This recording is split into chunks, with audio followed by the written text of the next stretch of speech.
Ahead of all that, though, let's just take a beat on the market tenor that we are seeing right now. It's a case of summertime sadness. A couple of things driving this. I mentioned weakness in China. Moody's concerned about the credit rating of a number of U.S. regional banks. Let's put this to Mark Sebastian, founder of Option Pit and CIO of Karman. Thanks so much for joining us, Mark. It has been an unkind August so far to equity investors, and you're just adding in today's bit of news. How are you thinking about the sentiment right now? Well, I mean, look at what happened the first 7 months of the year. We were so strong. Traders have been kind of looking for a pullback, and this appears to be the start of one. This is nothing huge. We're $120 off the top for the S&P 500, so nothing really bad. But I think that if CPI ends up being worse than expected this week, that could actually drive things a little significantly lower. Earnings this season has been uninspiring, and we had kind of seen so much EPS growth, multiple growth into earnings season, that with earnings season not being that wonderful, you kind of expect a pullback. August tends to be kind of a rough month for markets as a whole in general. So I think we're just seeing a little bit of seasonality, a little bit of a market that was overbought getting sold. If some of the numbers continue to kind of press on that, that's where this could turn into something a little ugly. And perhaps not surprising, but you look at the last time the so-called FANG index hit an all-time high. Since then, it's down about 5%. The market, though, has held in very well. Kind of speaks to a rotation that we've seen under the hood. But people have been saying, people like you have say, yeah, this sector is ripe for profit taking when we start to see some bumps along the road. That's exactly what we're seeing.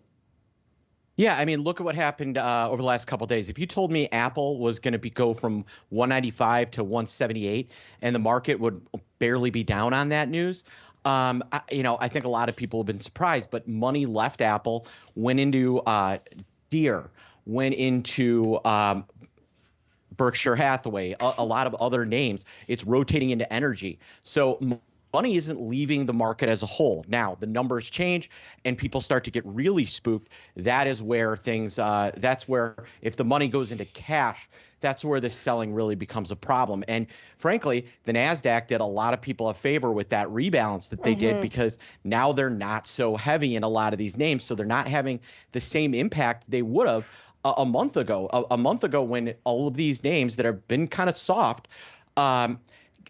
if they had seen these road bumps, it actually would have been much harder on the NDX, the QQQ index. But this rebalance actually kind of helped people diversify a little bit. So that's actually been a saving grace. The NASDAQ did everyone a favor. What are you doing with the Magnificent Seven or the FANGs on those dips? Are you buying them?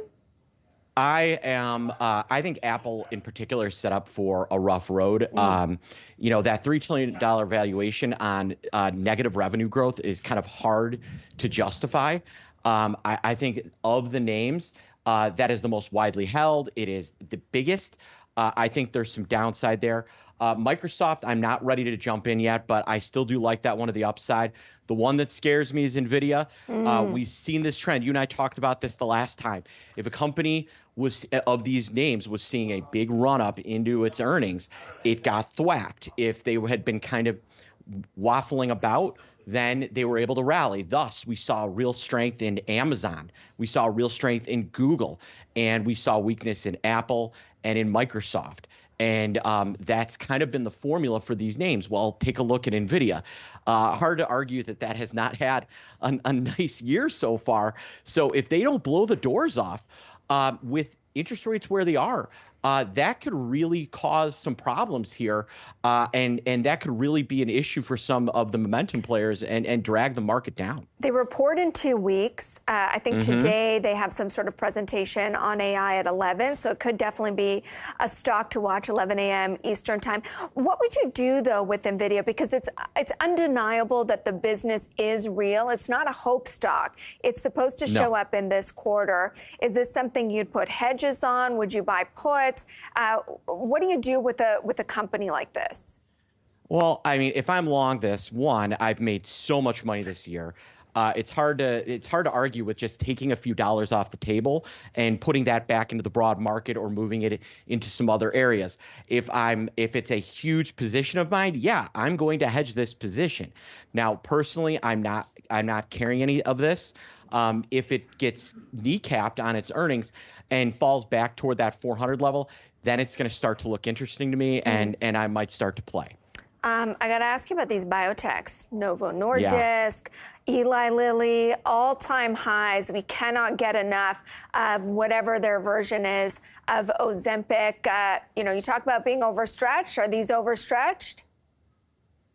I mean, there's real growth there, and that marketplace.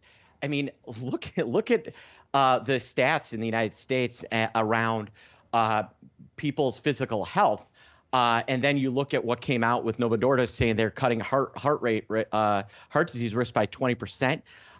There's some upside here. Now, the risk here is that over the next year or two, we start to see the market flood. I know there are a lot of companies working on weight loss drugs because they know it sells. And that's really where the growth starts to kind of spread across. But right now, it's kind of hard to argue that there's real upside in some of these names. Now, the question you have to ask yourself is that already being priced in? Would I be jumping to buy Novo Nordisk right now? No. But next time it gets a little pullback, is it going to be interesting? Probably.